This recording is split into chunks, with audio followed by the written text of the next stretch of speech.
Jacob. Qu'est-ce qu'il était Jacob? Jacob, un escroc, un spoliateur, car nous trouvons dans le livre de la Genèse au chapitre 27, comment il a trompé son frère? Son frère qui se nommait Ésaü. David, dans Actes chapitre 13 au verset 22, il est dit qu'il est le bien-aimé de Dieu. Il est le bien-aimé de Dieu, David, la pupille de l'œil de Dieu. Alors, et que veut dire maintenant Ichabod? La gloire est bannie. Eh bien, c'est tout juste, si vous... Je pense qu'on a noté le texte, que je n'ai pas ici, dans Samuel chapitre 4, Samuel chapitre 4, verset 19 à 22. Donc, ceux qui veulent, après rentrer chez eux, veulent approfondir. Donc, c'est la femme de Phiné, eh bien, qui a dit que la gloire est bannie d'Israël le jour qu'elle avait perdu, eh bien, son mari et le père de son mari, Élie. Connaissez-vous la signification de votre nom? Est-ce qu'il y a ici au moins 2 ou 3 personnes qui connaissent la signification de votre nom? Qui connaît la signification de votre prénom? Oui, j'écoute. Mets-toi debout, Rachel. Oui. J'ai pas bien entendu. Oui. Femme douce. Oh là là, ça oui, c'est bien. C'est exact. Une autre personne qui connaît la signification?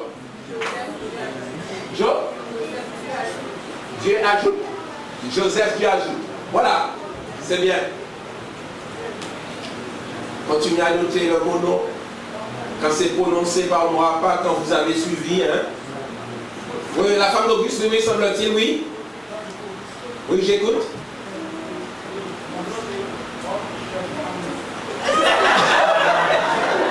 Homme qui cherche une femme douce.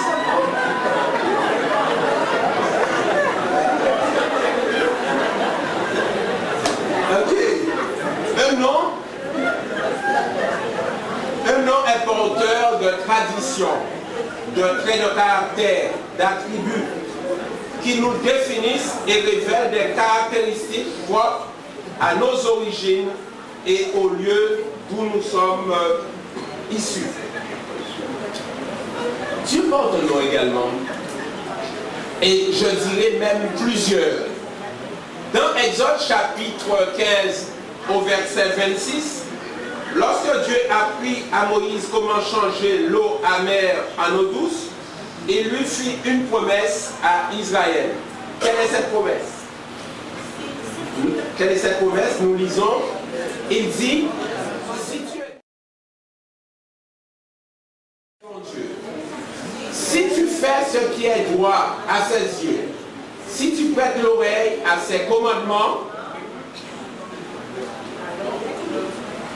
et si tu observes toutes ces lois, je ne te frapperai d'aucune des maladies dont j'ai frappé les Égyptiens, car je suis l'Éternel qui te guérit. Dans Exode chapitre 31 au verset 13, lorsque Dieu établit le sabbat comme signe d'alliance entre Israël et lui, il dit à Moïse, nous lisons, parle aux enfants d'Israël et dis-leur, vous ne manquerez pas d'observer mes sabbats, car ce sera entre moi et vous, et parmi vos descendants, un signe auquel on connaîtra que je suis l'Éternel qui vous sanctifie. Le psalmiste David rédigea un poème pour immortaliser l'amour intarissable de Dieu que nous trouvons au psaume 23 au verset 1er. L'Éternel est mon berger, l'Éternel est mon berger. Le reste de la phrase, je ne manquerai rien. L'Éternel est mon berger. Un nom donné par Moïse, l'Éternel, ma bannière. Ce nom fut donné par Moïse à l'autel qu'il éleva en mémoire de la victoire d'Israël sur les Amalécites. Quant à Gédéon, dans Juge chapitre 6 au verset 22 à 24, Gédéon, voyant que c'était l'ange de l'Éternel, dit, moi, Seigneur éternel, car j'ai vu l'ange de l'Éternel face à face. Et l'Éternel lui dit, sois en paix, ne crains point, tu ne mourras pas. Gédéon bâtit là un autel à l'Éternel et lui donna pour nom l'Éternel, l'Éternel paix. Ces noms de Dieu, c'est quelques noms que nous avons vus. Dieu qui te guérit, Dieu mon berger, Dieu pourvoira, Dieu ma bannière, Dieu est paix. Tous ces noms décrivent tant son caractère que ses attributs. C'est à travers son nom et toutes ses significations qu'il nous appelle. Qu'est-ce que cela signifie? Cela signifie avant tout que Dieu nous a choisis afin de représenter son nom en face du monde. De la même manière, généralement, que les filles troquent leur nom au mariage, nous troquons notre nom contre le nom de Dieu. À quel moment vous pensez? Très bien, vous me suivez très bien. Lors de notre baptême, lors de notre mariage avec Dieu. Et en tant que tel, nous représentons sa puissance guérissante dans un monde malade de péché, car nous venons voir qu'il est l'Éternel qui guérit. Nous entrons en contact avec les sans-abri et les éprouvés et permettons à ceux qui sont dans le besoin de connaître Jéhovah parce qu'il est Jéhovah qui pourvoit. À ceux qui mènent une vie torturée par le remords, de vœux bafoués, de passé déchiré, des relations rompues et d'une grâce rejetée, nous déclarons à cela que Jéhovah est paix. Qu'est-ce que cela signifie? Porter le nom de Dieu. Que notre entourage nous considère comme enfants de Dieu. Que notre entourage nous considère comme enfants de Dieu. Que nos voisins nous considèrent comme enfants de Dieu. Qu'est-ce que cela signifie? Qu'autrefois, nous étions peut-être un escroc, un ancien Jacob, un spoliateur, ou encore que notre gloire peut-être était bannie. Mais quand nous acceptons le nom de Dieu, nous ne sommes plus des spoliateurs. Et notre gloire n'est plus bannie car nous avons accepté le nom de l'Éternel. Et c'est pourquoi il nous dit dans Ésaïe chapitre 43, au verset 1er, je te rachète. Je t'appelle par ton nom. Pourquoi? Car tu es à moi. Quel avantage avons-nous, chers frères et sœurs, de porter le nom de Dieu? Quel avantage avons-nous? Droit d'appartenir à sa famille et privilège de marcher en sa présence. Voilà les avantages que nous avons de porter le nom de Dieu. Et c'est pourquoi que Moïse avait compris cela. Et Moïse a été très audacieux. Et Moïse dit à l'Éternel, voici, tu me dis, fais monter ce peuple, et tu ne me fais pas connaître qui tu enverras avec moi. Cependant, tu as dit, je te connais par mon nom, et tu as trouvé grâce à tes yeux. Mais Moïse connaissait, mais Moïse n'était pas satisfait. Il a voulu discuter avec Dieu. Et on aurait pu dire, mais pour qui il se prend, Moïse? Moïse lui dit, si tu ne marches pas toi-même avec nous, ne nous fais point partir d'ici. Comment sera-t-il donc certain que j'ai trouvé grâce à tes yeux, moi et ton peuple? Ne sera-ce pas quand tu marcheras avec nous et quand nous serons distingués, moi et ton peuple, de tous les peuples qui sont sur la face de la terre? L'Éternel dit à Moïse, je ferai ce que tu me demandes, car tu as trouvé grâce à mes yeux. Je te connais par ton nom.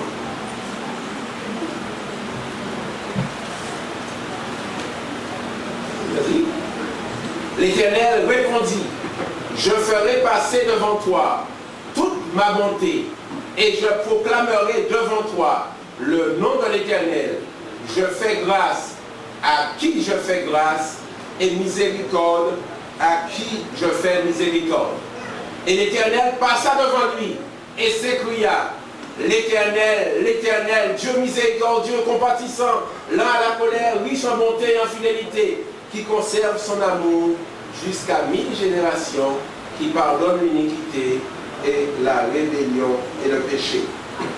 Moïse n'était pas un étranger ou un ennemi de Dieu, mais Moïse était un ami de Dieu, un membre de la famille de Dieu, et Dieu l'appelait par son nom, c'était l'ami de Dieu. Avez-vous constaté ce fait particulier? L'Éternel a concentré toute sa bonté dans son nom. Hein? Et c'est pourquoi il dit, lorsque Dieu proclame son nom à Moïse, je suis Jéhovah, celui qui a toujours été l'Éternel, le Dieu miséricordieux et compatissant.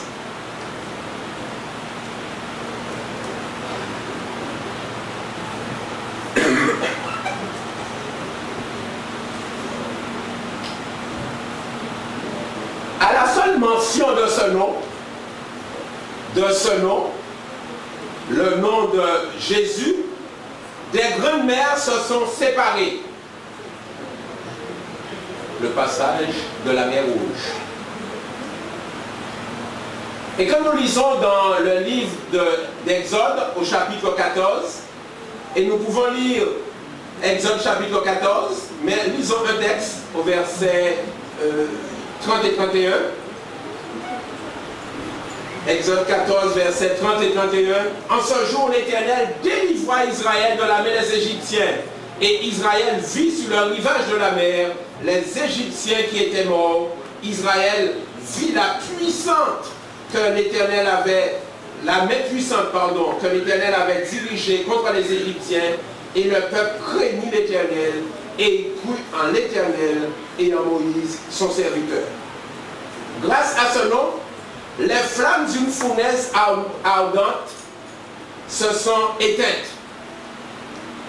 Les trois compagnons de Daniel dans la fournaise ardente. Et nous pouvons lire le chapitre 3 de Daniel, mais je vous invite à lire un texte dans ce chapitre, Daniel chapitre 3 verset 29. Daniel chapitre 3 verset 29. Après que les flammes n'ont rien fait aux trois compagnons de Daniel, qu'a prononcé le roi pour voir la puissance.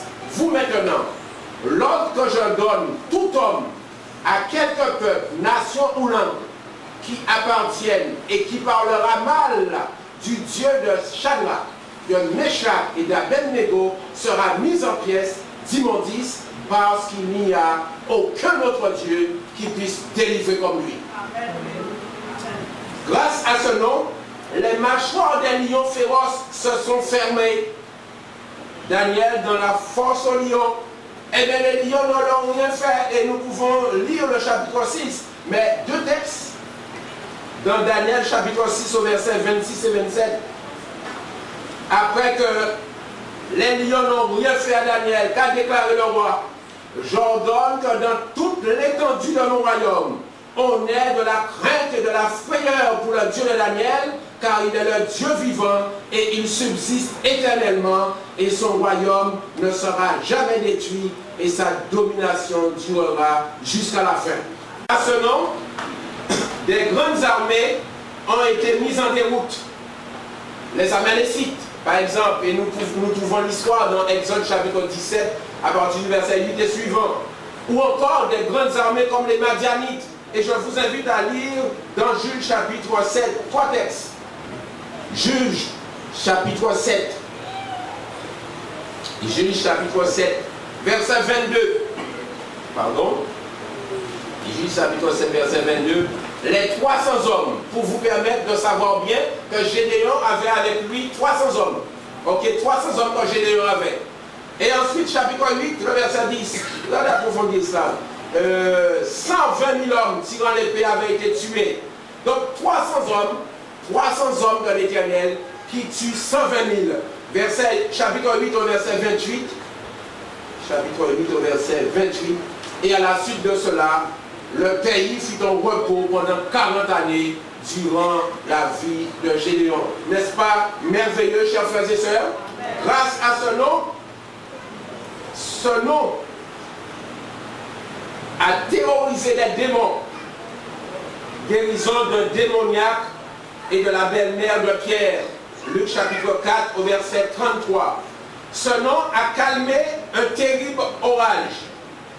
La tempête s'est apaisée quand l'Éternel a dit « Silence, tais-toi ». Marc chapitre 4 verset 39. Ce nom a rendu la vue à des yeux éteints. Les deux aveugles guéris à Jéricho. Matthieu chapitre 20 verset 30 et suivant jusqu'au verset 34. Ce nom a restauré des muscles, l'homme à la main sèche. Marc chapitre 3 et au verset 33.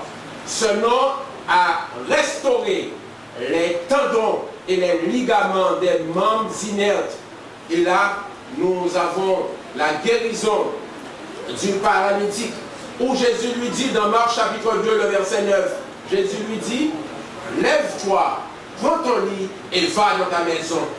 Ce nom a vaincu les fièvres brûlantes des fronts trempés de sueur. Et là, nous avons la guérison du fils de l'officier du roi dans Jean chapitre 4, verset 47 et suivant. Mes frères et mes sœurs, ce n'est pas tout, uniquement des miracles. Mais ce nom puissant a ressuscité des morts, a ressuscité Lazare de Béthanie dans Jean chapitre 11 au verset 43 d'une manière précise. Ce nom a ressuscité le fils de la veuve de Sarepta, 1 Roi chapitre 17 versets 22 et 23. Ce nom a ressuscité la fille de Jairus dans Luc chapitre 8 au verset 54. Ce nom puissant a ressuscité le fils de la veuve de Néonaïm, comme vous dites. Ce nom puissant, n'est-ce pas merveilleux? Ah oui.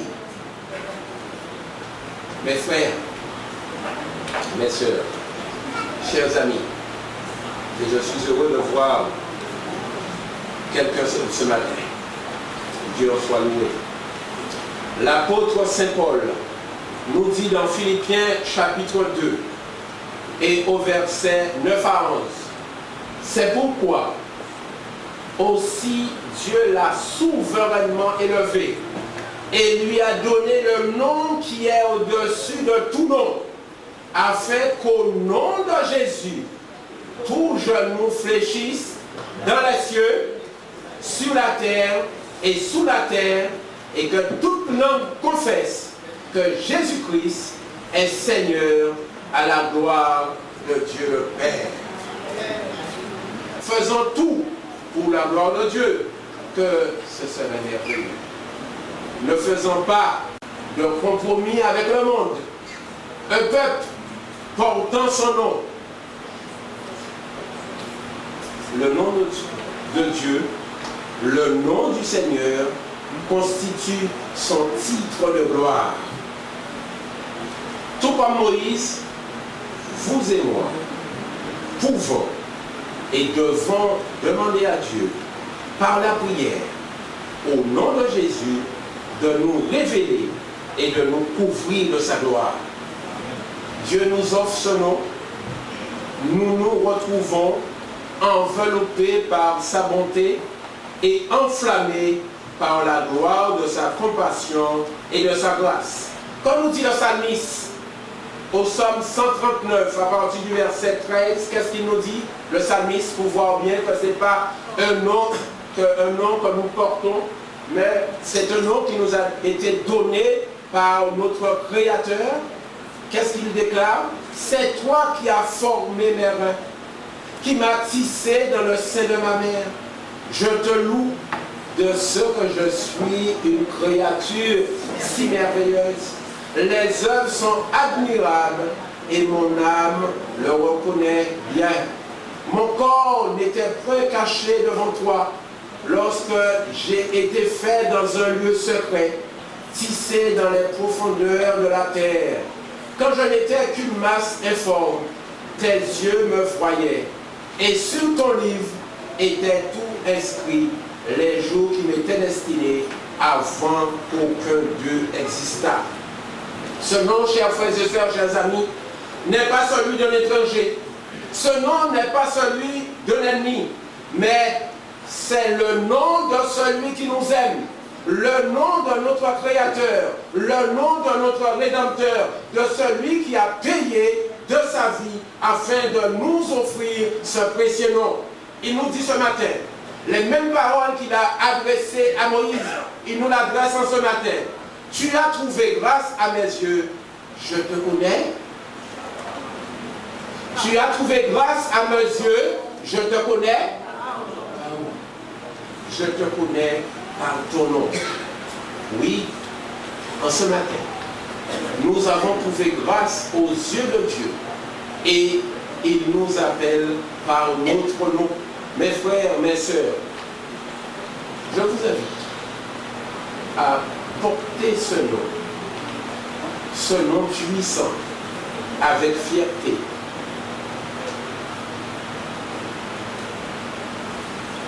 Ce nom est notre vie. Évoquons ce nom splendide. Évoquons ce nom magnifique. Et je demanderai à Nadia, il a le musicien, de reprendre le couplet du chant. Nous finissons. Ce nom puissant. J'aimerais, et je sais que vous le souhaitez à nouveau, entendre les paroles de ce chant, au moins du refrain de ce chant. Il y a force, il y a puissance dans le nom de Jésus.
Il y a vraiment une force dans le nom du Seigneur.